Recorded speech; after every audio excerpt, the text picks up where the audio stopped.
Welcome to the Wandering Road, a place where the unseen moves all around us. The stories you'll hear aren't just whispered legends, they're shadows that cling, footsteps that follow, and whispers that never fade.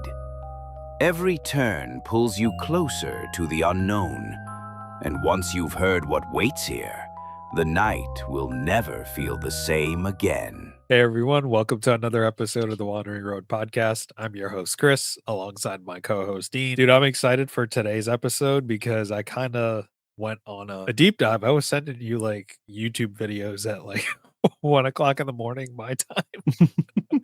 I forget what time is that for you, like 10 o'clock? Oh, Or no, it's like it's late. Oh, that's like 8 or 8. 9. Yeah, 8 to 9 Yeah, ish. yeah, you're probably getting these messages. It's like, dude, it's like almost 2 in the morning. What the fuck are you doing?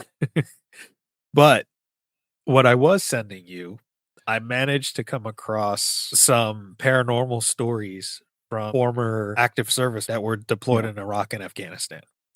And you and I have always had a fascination about jinn. Like we've always Mhm, talked about it. We've never really done a deep dive episode on it, but mhm. this kind of like fell into line with that topic. And I was just fascinated and absolutely terrified by what I heard from these stories. You and I both know people that were enlisted and did serve in those locations. I always enjoy paranormal stories, but I feel like when you get those reports from veterans, from like soldiers, from people like that are boots on the ground, where you everything is very like blunt, straightforward. You're focused on the task at hand.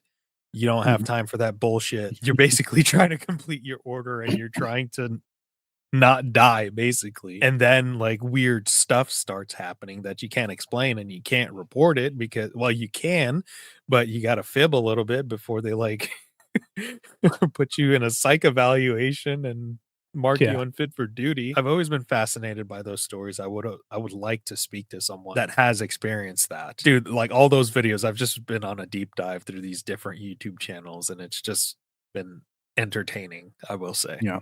And there's also, you can even go back if we have time to talk about it, but have you ever heard of the reports from the Vietnam War days where I guess they were experimenting with using certain tinted night vision goggles that were red shifted, or like they basically, it's like the classic today is the green, right?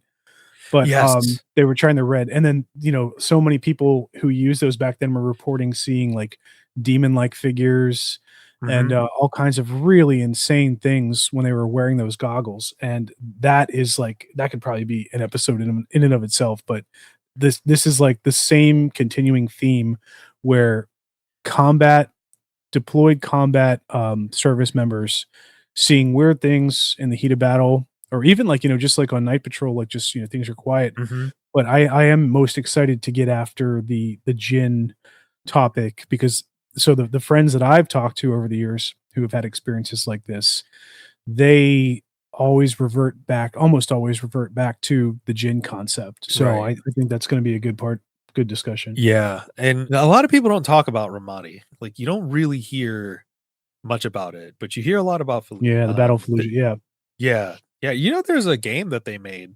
It was made by, like, veterans that were actually there. really. It's called 6 Days in Fallujah, Hmm. and it's supposed I've to never heard be that. like a really authentic type of simulator shooter experience. I've always been interested in looking into that and trying it out, but maybe I don't want to. Put on a VR headset with it. Oh But my god. yeah, dude, that'd be nuts. But yeah, dude, so one of the YouTube channels I came across, and I came across this video. It's titled Strange Things in Ramadi. Soldiers in Iraq describe experiences, and it's from the YouTube channel Wartime Stories. And full credit to that channel and that page and the stories that they were able to curate from actual veterans, which is really awesome. But the reason I latch onto that story, so basically the story goes they were on a night night watch. They were posted in a former jail. And clearly the jail was one of Saddam's many torture locations. They said like the interior of it, what was supposed to be like a shower room, there was like chains and shackles, and there's like dead skin and hair and blood everywhere and everything. So they were sitting at front of the police station just doing their regular patrol, these two soldiers, and they hear like these blood curdling screams coming from inside the station. Oh man. And they're like, "What the hell is that? We just cleared it. Like there's no one here." They like radio in and they ask for, I think it was like rovers or something. So like there's folks that are available to like doing patrols.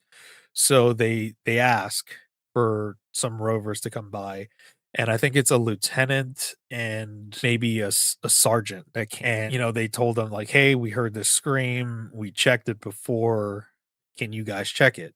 So the guy that called it in got picked by the lieutenant and was like, "Okay, we're gonna go." They sweep the entire floor, and when they get to that one shower room, they see this like black face with just red eyes. And the dude that was on point, he has a shotgun and he has this flashlight pointing at. And he says the light from his flashlight does not pass through this dark face. And the It's like the lieutenant's behind black. the blackest of black that he's ever seen with like deep red eyes. And it's just like really tall. And I got goosebumps thinking about like just hearing this story. And mind you, I listened to this for the first time at like 1:30 in the morning. Which is and I'm like, okay, this is terrifying. He sees it, the lieutenant sees it, and the lieutenant like doesn't say anything to him. He like taps his shoulder and they just start slowly backing away. They did not turn around the entire time until they got back to where the other soldier. And the lieutenant basically tells him, "Write a report. It's all clear. Couldn't find the source of the screams. There was like no contact or anything." And it makes you wonder, like, what could that be? Is it, the spirits of, the people that were fallen during the battle? Something more sinister that was just drawn to that location after decades of God knows what that happened in that place? So like shit like that just like scares the hell out of me. And it's a type of situation where you're fully armed, but you're still like scared as hell. And it's like, I know if I shoot this thing, it's not gonna work and I'll probably die. Yeah, I think one thing we forget, sitting over here in our comfortable Western civilization or whatever, like places like that, and you talk about when you're talking about severe torture for a long period of time, like it's worse than any movie or any capture of that kind of torture that you could possibly imagine. If I had to guess, like I would say it's not necessarily the act of the torture itself. I would guess that it's like the evilness of the people who ran the torture sites, because the people who do, and we've talked about, remember we had like a whole episode on torture. Yeah. And that was a good one. We like we went back and researched like historical examples of the worst forms of torture we could possibly imagine. And like, let me tell you something, like that opened my eyes in a way that I couldn't even have imagined. It just like the creativity, if you go on the creativity spectrum of humanity, like it's all about the context, right? Like you could be the most creative person in the world and you can invent and put together all these amazing things that help humanity for good. But then in the negative context, you could also have people who are brilliantly smart at like torturing and causing pain for other people. And I would be like, okay, well, I would guess that if that demon or whatever that figure was anything, it was maybe like the torture master who was in charge of that particular torture site, who like died under whatever circumstances, and that's just like, the reliving of that experience for that soul or whatever. And but then again, like you could also, like, I can't wait to talk about the djinn theory. Like, why, if it is a djinn, like why is the djinn interested in human suffering in that location, the torture and stuff like that? Who knows? Like I would always guess that the stories I've heard about jinn, they would go after living entities, like or living people, not necessarily like focused on the residual energy or the remnants of the people who were tortured and killed in those locations. So Like, I don't know, man. That's like I can't wait to dive into this. Yeah, speaking of Jin, another story that I came across was that they weren't patrolling. It was night. They were posted up in this one area. And just little like 10-year-old kid just happened to walk into that area. And they're like, oh crap. Like Yeah. it is he strapped with something? Like, what do we Right. do? So like they tell him to stop, they check him, whatever, and they radio to their commander. It's like, we have this kid, we don't know what to do with him. Like, do we still stay here? We're probably compromised. And they get the order to like, okay, you know, tear things down and get the hell out. And they do that, and they're like, what do we do with the kid? They're like, bring him with you, basically. So they zip tie this kid's hand and they're hauling ass. They're like leaving. They're they're going to wherever they need to go. The entire time this kid is behind them. They're like talking to him. He speaks like a little bit of English. There's nothing he's not mean or anything. Like he was just I guess he was just lost or something. So they get to this certain point where like maybe maybe 2 miles, they're 2 miles away from where they originally were, and they're like, "Okay, they think this is a safe distance, let's make sure nobody's following us." They turn around, and they heard the kid stop with them. As they're talking, one of them turns around to make sure he's okay, whatever. The kid's gone, and the zip ties are still intact, like, they just, like, drop. They get back to base, and they as you know, during that conflict, there were a lot of, I guess, former soldiers that became interpreters and civilians that became interpreters and stuff. And they told Mhm. the interpreter about it that was assigned to their unit or whatever. And they're like, the interpreter is basically like, that's a djinn. And there's good djinn and there's bad djinn. And they're like, well, do you think it was a bad djinn? And the interpreter was like, well, you're still alive. So it was probably a good djinn protecting you from Hmm. either some negativity, like either bad djinn in the area or some negativity or like the enemy that was probably close to you. The only thing that bothers me about like, you know, looking through and reading these stories, well, I don't want to say bothers me. It's just that quite a lot of them use aliases and I Yeah. could understand. And speaking of that, so this is not paranormal topic per se, or not, it's not, but it's interesting and it's relevant in the sense that like during this time period, you also have to remember that there was a lot of deception in the form like both sides in the form of like covert operations and stuff like that. And one of the stories that I'll never forget, a friend told me was they were driving around like a patrol. I think they were outside of a US embassy, and one of their duties was to scope out vehicles that are driving by in the area, because like obviously it could be um some form of attack, either several men with heavy weapons or an explosive device. And my one friend was talking about how they were driving this patrol outside, and they saw this car, this little tiny ring ding, like just beat up car that was just puttering along, but it was speeding as fast as it can go straight for the barriers of the embassy. And so the guy that I know, he wasn't driving, but he was part of he was in the back or something, or he was like posted up on the vehicle. And they like see this coming, they speed up close to it. And then as they get closer and closer, they see a guy in the window, or the driver is he's basically dressed as like the regular garb. So he looked just like anybody who would be wearing like normal clothes around that area. And they were saying how this guy was just going like this, like just doing the cut sign like this. They realized that it was like, I think they said it was clearly like a white dude dressed in this stuff. And turns out the person driving that car speeding along was some kind of covert operator or undercover, or I don't know, like if he was military or three-letter agency or whatever. But it turns out he was like in deep shizzle, and he was just trying to get somewhere safe on the base. So the reason I bring that up in the context of the paranormal is because like, yeah, like there's all kinds of really great stories from service members who are in the heat of combat, but imagine the stories of people who are like case handlers, or working covertly, like not part of the military, they're doing the undercover government stuff like on the streets. um I bet they have like the wildest paranormal experiences, like some of them. But yeah, we're Dude. never going to talk to anybody like that. So, No. Maybe when we get big enough, we can, and we can right. mask someone's identity or something like Mhm. that. But if you're ever curious, listeners and viewers, of what they would look like, those people that go undercover, just look up the pictures of the coalition forces at Tora Bora. Yeah. Yeah. My What favorite photo, have you ever seen the photo of like the original special forces concept, like in modern day special forces, the guys who don't wear uniforms, but they carry like machine guns? They're the dumpiest, like nerdiest looking group of guys ever, that if you didn't see them carrying firearms, you'd be like, okay, that guy's a programmer, or like that guy, like he doesn't leave his mom's basement. Like it's just, it's fascinating. The personalities that they, at least back in the day, used to take on board for those types of roles and jobs. Yeah. I've never seen the picture, but I believe it.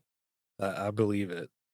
But speaking of Tora Bora and that general region, I know, like, episodes ago, we're like at episode 154 or something now, so it's probably over 120 episodes ago now, that we talked about briefly in the Nephilim episode, the Giants of Kandahar. And that's a well-known story that's been out, or conspiracy theory, if you want to call it, that there was a giant that US military personnel engaged, and one of them died, and they managed to take the creature down, and they ended up taking the body, etc., etc. But what I came across when I was on that YouTube channel and some other wartime stories channels and stuff, is that there have been multiple instances in which they encountered these giant like creatures. And what I found fascinating, now I don't know if this is true or not, but given that it's a paranormal podcast, who gives a shit? Because we just don't know. We won't know until we die when it comes to the paranormal, right? It's all interesting. You would probably know this, but what is the name of the aircraft that they used for patrols, just to scan like a village or something, or just a general area? Are you talking about like those fast moving drop helicopters that kind of look like a ball? They're like a two-seater, or No, no, are you talking? it's an actual plane, and I don't know It's if a it's a fixed plane or a wing. drone. Mhm. I don't think it's an Oh, oh, oh, oh. AC-130, because they weren't actively looking to engage it. Yeah. Are you? I think you're talking about the unmanned drones that they had that were aerial reconnaissance drones. It I might have forget the been then. names. Yeah, it looks like it's there's a little round top and it's skinny. God, I can't We remember had the those name back of in it. '01, right? I don't know. I think those were relatively more advanced, like, or newer. I think they were like 2003, 2004 time period. But Okay. anyway, so yeah, so what this thing was scouting, you said? Yeah, so they were just, like, in the mountains, like the Hindu Kush Mountains and the mountains of Afghanistan, there are, like, tons of, like, remote villages. It's an interesting place the way that people describe it, that it's very much a gate, like, if you wanna see what antiquity looked like, that's Mhm. kind of like a little bit of a gateway to the direct past. Um, but essentially they were scouting, like, this village or whatever, just make sure there was, like, no Taliban fighters or anything like that there, right? And what they came across was, like, they saw these large humanoid creatures, like a village of them, just doing regular activities.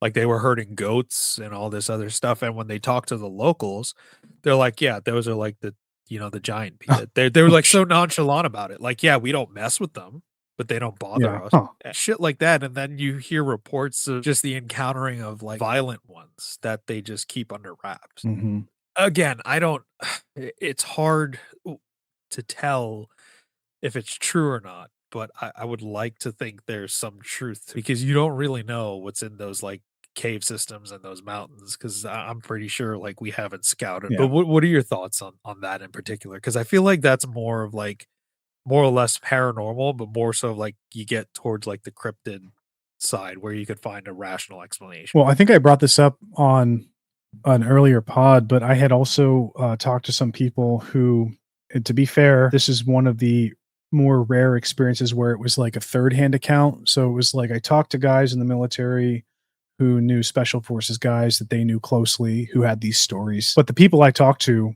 were professionals, and like, there's no reason what like they would make a story up like this, even to like inflate themselves. So like there's one story that I heard that had to do with the giants, and it was similar to past stories we've heard where like a group, I think there was the famous one was the group of soft guys who came upon this giant in a cave or whatever, and they engaged it, and it took like however many crazy amount of shots to take it down, and then they reported it in, and then like some black op unit came in and like took the body away. This was similar, but the story that I had heard was that it was a nighttime operation. These special ops guys were out doing something in, I don't know, where, like the hills or Hindu Kush or whatever. They had this heat signature, just like you're talking about, like the aerial reconnaissance. They had this heat signature that picked up something that looked like a human being that had some kind of like red heat coming off of it, but it was way too big. They were too far away to engage it, but the fact that they saw something that big and there's no animal in and around that area that would match that description. It's not like they have giant bears or anything like that. And so like little sprinkles of that, I think, make the cryptid side more intriguing to me when it comes to these stories and the paranormal. Because so with the paranormal, you always have to add in the factor of, like you said earlier, like these guys and girls are under pressure in the heat of combat. They're sleep deprived. They're hungry. They got to pee, and it's like minus 30 degrees outside. If they pee, they'll freeze their dick off. But like stuff like that. And so if you add that into the factor of what they're seeing, there might be some hallucination going on. There might be some misreadings. But when it comes to physical beings, like being picked up at a night vision or whatever, that to me is so much more interesting, because then you have viable or like verification that there's something more going on. My brain automatically goes to the whole like, okay, well, if there's jinn and there's ghosts and there's demons wandering around those locations in Afghanistan and Iraq, then there's also like these giants who are also wandering around, and like how do they play off of each other? Like it just seems like this mystical, crazy other world when you hear these stories. So that's just where I jump to when I hear like the physical stuff. There's something about that region of the world that is very old and very ancient. That it's just different. You know what I mean? Yeah. Like there are parts of the world that are like there's more to this than we can actually understand. And again, like we've always said, energy like can't be destroyed, right? So is it residual energy? Is it what could it be? So who knows? But what I wanted to get to, you alluded to earlier, you had a few friends that have shared some stories with you. I'm curious to what they shared and what your thoughts are on what you heard, because I know you're Mr. Analytical, Mr. Logical, so I'd be curious to hear your perspective. Yeah. So these guys, I completely trust them, right? Like there's no reason for them to make any of this stuff up where like we're having some drinks or whatever and we're just like old friends talking. Yeah. In the movie Tombstone, Doc Holliday says in vino veritas. So which means basically what is that? It basically means that like the wine like helps spill the truth. Yeah. Yeah. So like I said earlier, the friends that I have who have had experiences, they almost always revert back to the djinn theory. The djinn to me are the most fascinating explanation, because you have like the concepts that the djinn are not spirits, they're not former living entities or beings. They're like explained as a parallel entity. Like, so they come and go, they occupy our space, our three-dimensional space for whatever reason, for whatever amount of time, and then they move on. And then my favorite designator for them is that the explanation for when people see them is it's like smoke without fire, like a smokeless fire. And how many times have we talked to people in the past on this podcast? They report seeing entities that show up as a hazy smoke. That's what these guys that I knew experienced. To my understanding, like they didn't get into too much detail about what they were doing and how they were operating, but it was like a nighttime thing again, that like similar to the one I talked about before. It's actually kind of creepily similar to the story you told about the jail, but it was basically they were working with the locals, and they had an interpreter, and they were going to these locations, like basically, like you said, these sites of antiquity to do some sweeps. And they were sweeping this one little village, and this guy was saying how the temperature is usually so freezing cold at night, but when they were in this village, there were pockets of heat that almost like if you're swimming in the ocean and you go through some kind of like underwater leak, like valve. I forget what, it's not like volcanic, but it's like it lets out these little pockets of heat underneath the ocean. And he kind of described it like that. So they kind of brushed it off. They're like, okay, there's maybe some pockets of residual heat from the daytime, when the sun's being down and the sand or whatever's like releasing it. I'm like, okay, whatever. It's weird, but they're going from these huts to huts or whatever, and they basically cleared the village, and they were wrapping up, and they said the interpreter started shaking, like he was quivering. And they're like, what's going on? Like Bob, say Bob, like Bob, because they always they give these guys like funny names, like American names, like Bob or Phil, when they're clearly nowhere near that's their actual name. But like, hey Bob, what's up, man? Like Bob, why are you acting like this? You need, like, you want to smoke or something? What you see something? And Bob's just like, like, we have to leave. They're getting freaked out. They're like, do you see something? Like, do you know someone's coming? Did you like rat us out? Or is there about to be an attack? Like, what's happening? And Bob said that he saw something move in one of the huts that they already cleared, but he said like he's basically just shaking, like there's something in there, we got to go. So the guys flip on their night vision, and they're scanning the area around the hut where Bob was mentioning he saw something in like one of the windows or the doorway or whatever it was. And they started seeing some weird artifacts in their night vision goggles. It wasn't quite like the way they described it wasn't quite like a black hole. It wasn't a heat signature, but there were like these grainy little, almost like they explained, like a malfunction in a patch of an area where they were looking around that hut. They started to feel it too. Like the kind of like they were saying how they didn't see anything right away, but their hairs were standing up on the back of their neck, and they were getting goosebumps and stuff. Essentially, that was basically they just got the hell out of there. But they went back to their location where they were holed up or whatever. They looked at their devices. There was nothing wrong with them. And they said they still use those devices the rest of their deployment. And they never had any issues like that ever again. And they asked around, they had never heard of such an issue. But it was like, how like when you stand up too fast, you get those like sparkles, those twinkles in your vision. They explained it like that. They reported that it was the only around that hut. And they knew, like, Bob was really trusted. Like they trusted Bob up and down. Like when they get these guys, they vet them inside and out. And they literally live. These interpreters live with these guys for long periods of time. Apparently, Bob never wanted to talk about it again. They always go back to that whole djinn thing. Like they didn't see any sign of a residual energy or like a red shit or whatever. They felt something. These guys have been in firefights. Like they've never felt anything like that before. So they're like, oh, they always say like, had to have been a djinn, man.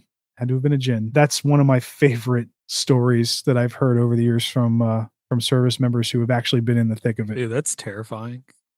Like I was visualizing it the entire time telling that story. I couldn't imagine like having the technology, like having your technology actually kind of see what's going on. Mm-hmm. I would never want to wear that again. Yeah.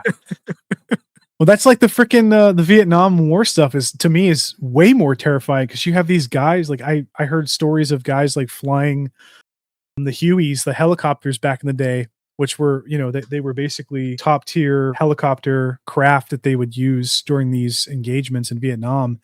And so when the guys were doing night missions and they were using these red shift, the Star Scope, where they were using these red shift night vision goggles, and they reported seeing like these demons running around the jungle at night. I've heard explanations like, oh, well, you're just seeing like primates or monkeys or something. And the thing that always gets me is these guys are like, dude, no, I know what the local, like they're trained on the local wildlife before they go into these engagements. They know what to watch out for. They know what the difference between a person and a monkey jumping through trees. They're like, this was not a monkey. This was like a twisted, contorted, hunched, 6 foot tall something that was not human. The best thing about the whole situation is they had to shift from the red night vision goggles to the green. So green. Um, yes, because it's just like we can't do this anymore. What's going on? I don't know. Like I would be so much more terrified of putting anything on if I saw that as opposed to like some twinkles, around some hut. Yeah. No, no. Yeah, I know what you mean. I actually did read a story about that too. So with the star scope, I was curious of like what that looked like back then. It's a scope, like a very large scope that you would mount on like a rifle or something like that. And the story that I came across is that they used it for the first time. And when they were looking through it, I guess they had it mounted on their weapons or something. They saw those gargoyle, like demonic looking creatures, Mhm. and like a whole squad just started to open fire on like just into the Oh jungle. my god. And their commander was like, "What are you doing? Like ceasefire, like what is going on?" And they're like, "Well, yeah, well, you look through this damn thing," and he saw it too, and he like I was like, "Okay, never mind. I'm never using this shit again." I know this is almost certainly like AI bullcrap. Have you seen the Aura goggles from like that Russian guy on TikTok? He was like pretty big like 6 months ago. Claimed to have this like fabricated glass material that he had made by combining chemicals or something like that. And he would hold the camera up to the skyline outside of his window, and he would like there would be nothing. It's just regular sky, cars in the background. But then he would hold the fabricated glass over the lens of the camera, and then a UFO would appear in the sky moving slowly. And then he would move the lens or the glass and it'd be gone. He's claiming like these aura glasses can see things that are shifted in a different spectrum or something like that, and things that are hiding in plain sight. And I was thinking like, okay, well, like that's probably Well, BS. I mean, it's certainly BS, but like if there was really technology like that, they would be using something that would shift the visual yeah, sight away from people. yeah, that dude pulled it out of his ass. It's based off of Walter John Kilner. Oh, He really? was like an electrician and a physician, and he developed these goggles using forget how to pronounce it. It's spelled dicyanin Okay. dicyanine dye. Yeah. And Mhm. basically what he did, he was trying to see if like he argued that people had auras. You could see their auras. So he was trying to Oh, make okay. that. Yeah. And that's kind of how like we ended up because of him trying to do that is how we ended up with the star scope and how we ended up with night vision goggles and with Hmm. thermal goggles. So that Interesting. his like research was kind of like the prerequisite to that technology that we have today. So that guy that you're talking about, full of shit. He was just kind of parroting Yeah. what Kilner tried to do, which was But unsuccessful. if there So were things that were operating and they were physical, they would probably use some kind of technology. Remember that whole movie? This is such a funny reference because I never get to bring this up anymore because it's such an old movie, but it was from the 1998 John Carpenter movie They Live. And you know that oh, like with the movie Roddy where like Piper? yeah, Roddy Piper. Yeah, He puts on the yeah, yeah, yeah. glasses and sees like they live like the creatures or Yeah, whatever are masquerading as people. And then the whole quote that everybody always used to say all the time was I'm here to chew gum and kick ass and I'm all out of gum.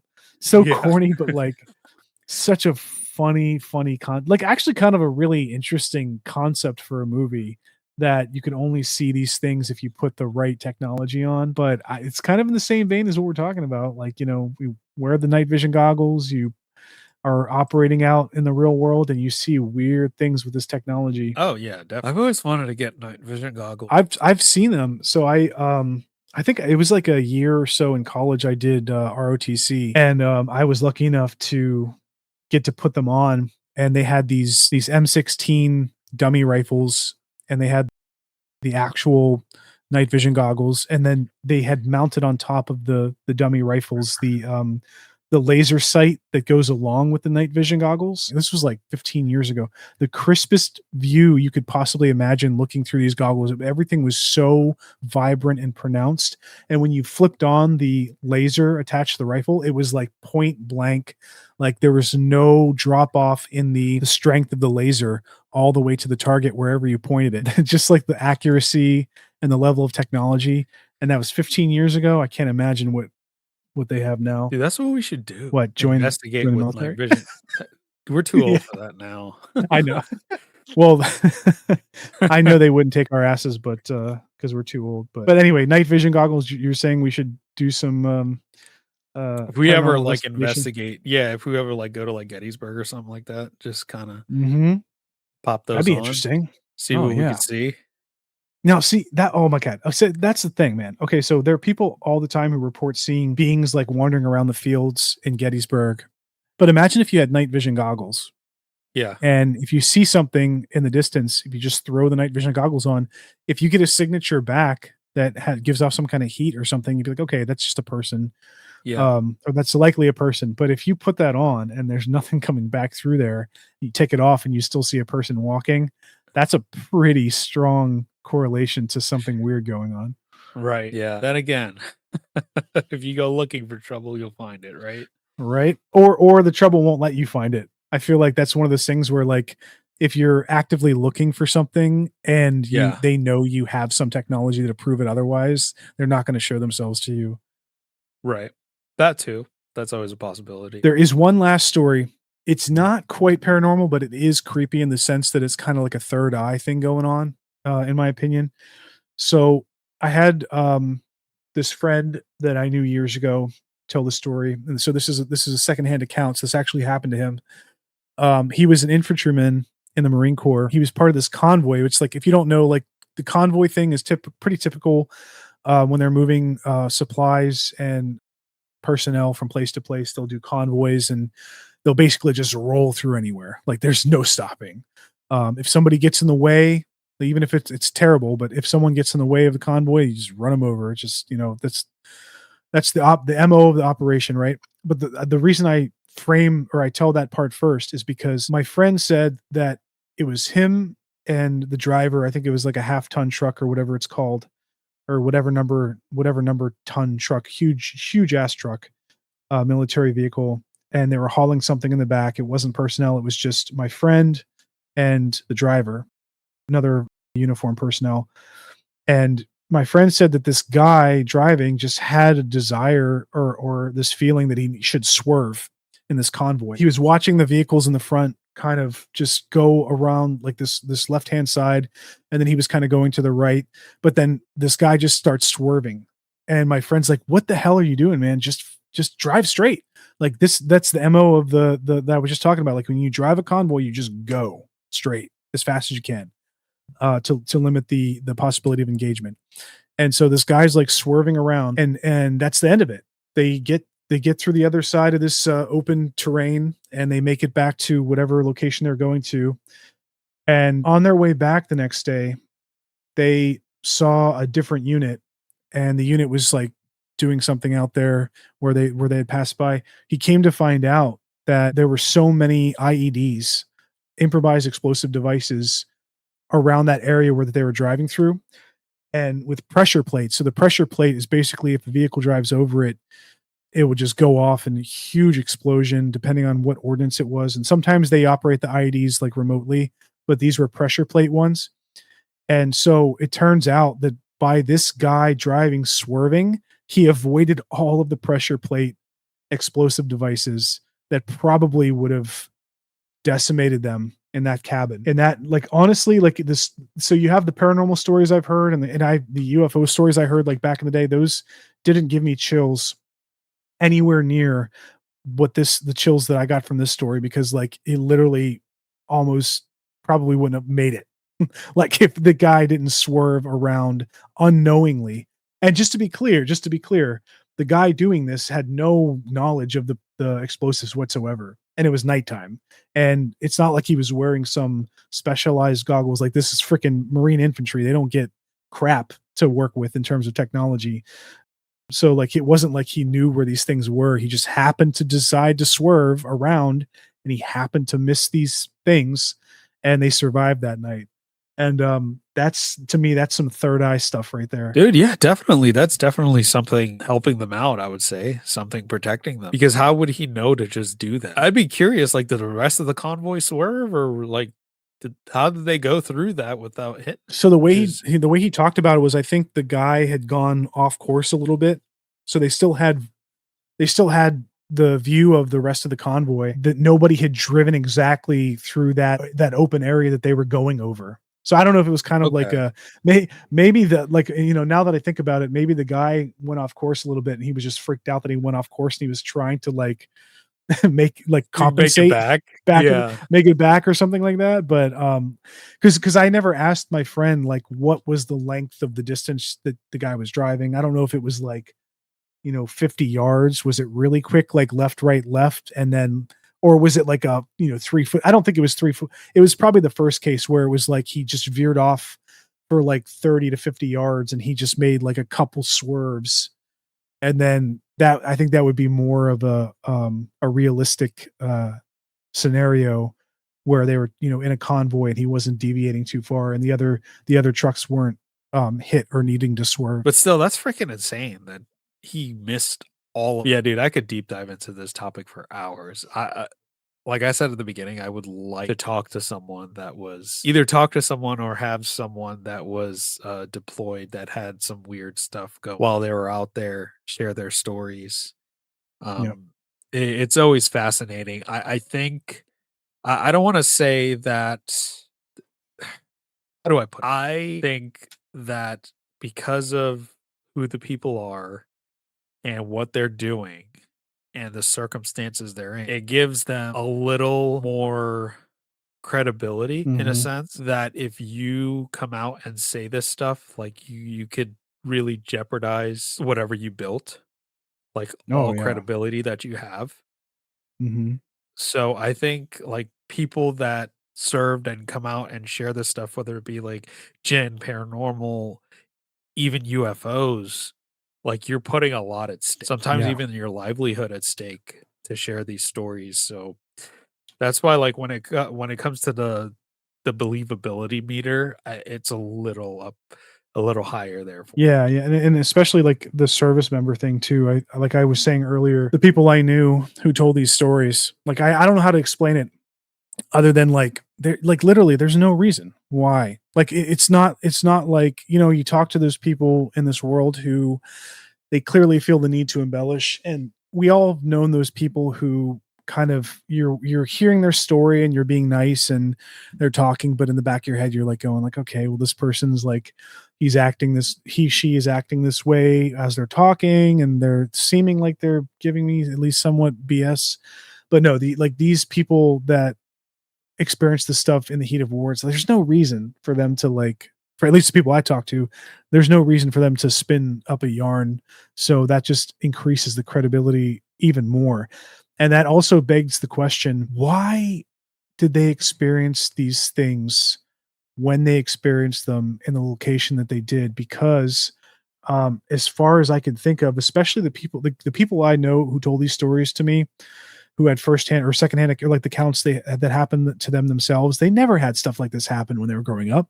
I knew some of these people growing up for many years and they never liked talking about paranormal or even like philosophical stuff. It was always just like, okay, school, play, video games, go shoot some guns and party when you get older. Like there was no like interest in the paranormal. There was no infatuation or sightings or anything like that. And then suddenly they just go to a combat zone and they're seeing like dead soldiers or blurry smoke, fireless smoke objects or whatever. And it's just fascinating that someone can live a life like that, like completely different from you and I, who grew up around weird stuff. But these guys, like, just suddenly, just imagine that suddenly you're just dropped into ghost town, like a literal town of full of like ghosts and spirits, and you never believed any of that for a second. I think that's one of the primary reasons why people wouldn't want to talk about it, their experiences as well, not just about the credibility thing or like afraid they're going to look crazy, but because it was such a shocking moment in their lives that they want to go back to what it was before. They don't want to dwell on that for any length of second. Kind of reminds me of your dad, the stories that like growing up about how like he was not really interested in dealing with any of this stuff. He kind of just went throughout his went through his life normally until it came to a head, and then he's like, yelling at ghosts and stuff. But um so yeah, I feel like it's like the same vein. No, 100%. I agree with you. Again, like you're put there to do something. It's like I can't afford to be looking for ghosts when I gotta keep an eye out on something that's actually gonna try to kill me, and then you encounter something that's equally as terrifying. So Yep. who knows, man? It's fascinating. It's terrifying. I think it's an aspect of the paranormal that is not given much attention to Yep. that I think it should. So that's why I always find it fascinating, and that's why I like going on these YouTube deep dives of former servicemen that share their stories. Some of them share their real names, some of them stay anonymous, which I don't blame them. But again, I would love to hear any of those firsthand accounts from people. Like, just send an email. We won't say Yeah. your name or anything like that. We'll just keep it Yeah. all anonymous. But I'd just be curious to hear what people felt and saw while they were out that way.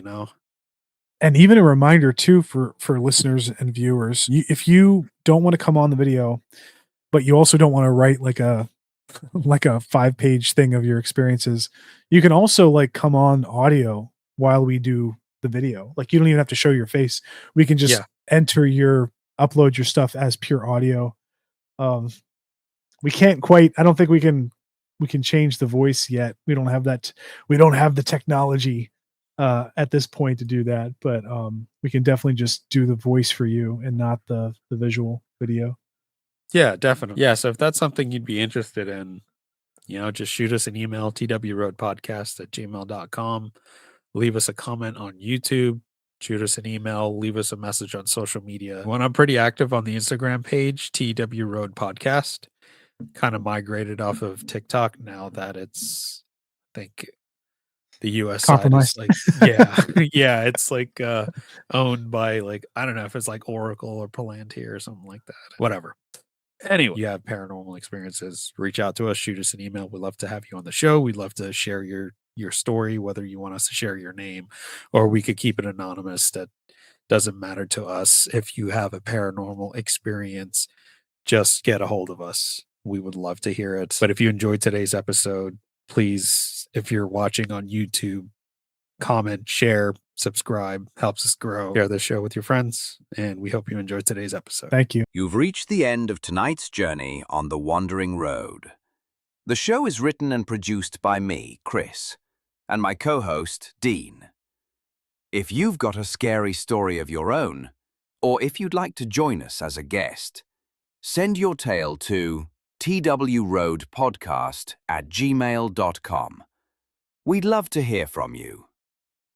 Don't forget to follow us on social media for more haunted fun. And if you enjoyed tonight's episode, please rate, review, and share the show. It helps keep the lantern burning for fellow travelers. Until next time, keep your eyes on the road and your mind in the shadows, because the wandering never ends.